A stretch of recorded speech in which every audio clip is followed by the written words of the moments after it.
பாரதியார். அவர் நீண்ட காலத்திற்கு முன்பு இறந்தாலும் அவர் இன்றும் வாழ்ந்து கொண்டிருக்கிறார் நம்மோடு அப்படின்னா அதற்கு மிகப்பெரிய ஆதாரங்கள் என்ன அப்படின்னு பார்த்தோமா, அவருடைய இந்த எழுத்துக்கள் தான் ஆதாரம். அப்போ இந்த எழுத்துக்கள்ல அவர் என்ன சொல்லியிருக்காரு, ஏன் இந்த உலகம் இன்னும் அவரை, இந்த தமிழ்நாடு மட்டுமல்ல இந்த உலகமே அவரை கொண்டாடி கொண்டு இருக்கிறது அப்படின்னு பார்த்தோம்னா, இவருடைய இந்த கவிதை வரிகளும் கட்டுரைகளும் அவர் இந்த நாட்டிற்காக செய்த தொண்டுகளும் தான் இன்னும் நமக்கு நினைவில் இருக்கிறது, அவரை இன்றும் வாழ வைத்துக் கொண்டிருக்கிறது. அதுல இன்னைக்கு நம்ம பார்க்க இருக்கிற தலைப்பு தான் பாரத சமுதாயம். இந்த பாரத சமுதாயம் அப்படிங்கிறது என்னன்னு பார்த்தோம்னா, பாரதம் அப்படின்னாலே நம்முடைய நாடு, சமுதாயம். இந்த பாரத நாட்டுக்குள்ள இருக்க ஒவ்வொரு சமுதாயமும் ஒவ்வொரு மக்களும் எப்படி இருக்க வேண்டும், எப்படி இருக்கிறார்கள், இந்த இந்திய நாடு எப்படிப்பட்டது அப்படிங்கிறது தான் இந்த பகுதி மூலமா அவர் சொல்ல விரும்பியிருக்கார்.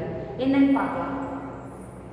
பாரத சமுதாயம் வாழ்கவே, வாழ்க வாழ்க பாரத சமுதாயம் வாழ்கவே அப்படின்னு சொல்லிட்டு அவருடைய பாடல்கள்ல பெரும்பாலும் எல்லாமே கவித்துவம் வாய்ந்தவை, அதே போல ஒரு இசைப்பாட்டு போல இருக்கக்கூடிய பாடல்கள். அதுதான் இந்த முதல் பகுதி நமக்கு எடுத்து காண்பிக்குது.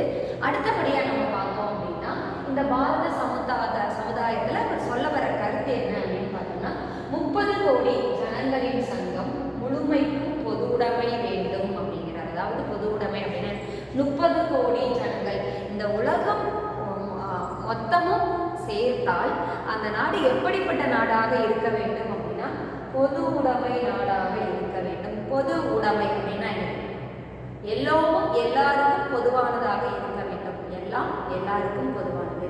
ஒருத்தர்கிட்ட சொத்து அதிகமாக இருக்குன்னா அவர் மட்டுமே அதை வைத்து அனுபவிக்க கூடாது.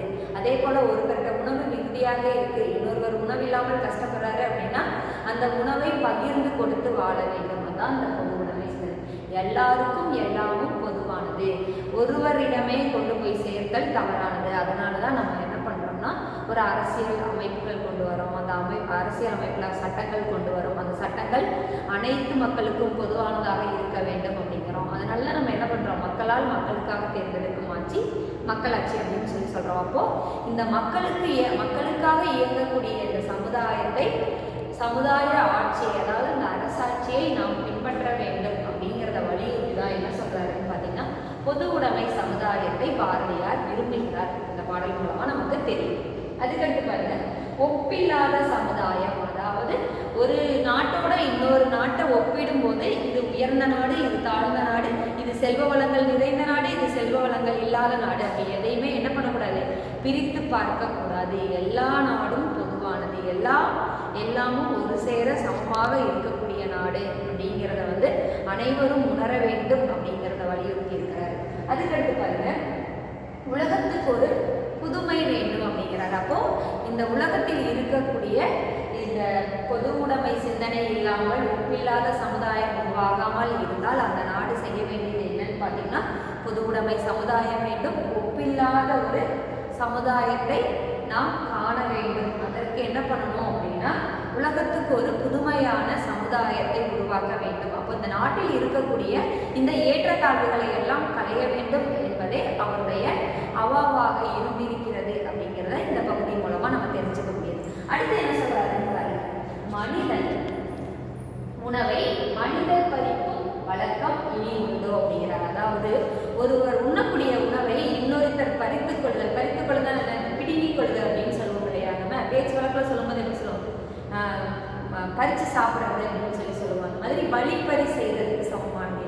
ஒருத்தர் இருக்கிற உணவை இன்னொரு மனிதனே பறிக்கும் வழக்கம் இந்த நாட்டில் இனிமேல் இருக்கவே கூடாது, உண்டாகவே கூடாது அப்படிங்கிறதான் தன்னுடைய எழுத்துக்கள் மூலமா அவர் சொல்லியிருக்காரு. அதுக்கு பாருங்க, மனிதர் நோக மனிதர் பார்க்கும் வாழ்க்கை இனி உண்டோ அப்படிங்கிறார். இது ரொம்ப முக்கியமான வரி. ஏன் மனிதர் பார்க்க மனிதர் நோவுதல் அப்படிங்கிற, மனிதர் நோவும் போது இன்னொரு மனிதர் பார்த்து மகிழ்ச்சி அடைதல் உண்மையிலே மனிதத்துவம் வாய்ந்ததா, அதை நம்ம சிந்திக்கணும். ஏன் அப்படின்னா, ஒரு மனிதர் துன்பப்படும் போது இன்னொரு மனிதர் அதை பார்த்து ரசிப்பது அப்படிங்கிறது 6 அறிவு உடைய மனித உயிரிலிருந்து மாறுபட்டது. அதனாலதான் விலங்கினங்களையும் தாவரங்களையும் தொல்காப்பியர் சொல்லியிருக்காரு. 1 அறிவு முதல் 6 அறிவு உயிரிகள் என்னென்ன செய்யும், அதனுடைய குணம் என்னென்ன அப்படிங்கிற கடவுள் கொடுத்திருக்கிறார். அந்த பகுத்தறிவை வைத்து நாம் என்ன செய்ய வேண்டும்? சரியான முறையில் நடந்து கொள்ள வேண்டும். அதான் ஒரு மனிதர் நோக்க இன்னொரு மனிதர் பார்த்தா அது மனிதர் தன்மையே அற்றது அப்படிங்கிறது தான் இந்த பகுதியில் சொல்லியிருக்காரு. இனி இன்னொரு பகுதியில் மீதி இருக்கக்கூடிய இந்த பகுதிகளை நம்ம பார்க்கலாம். நன்றி.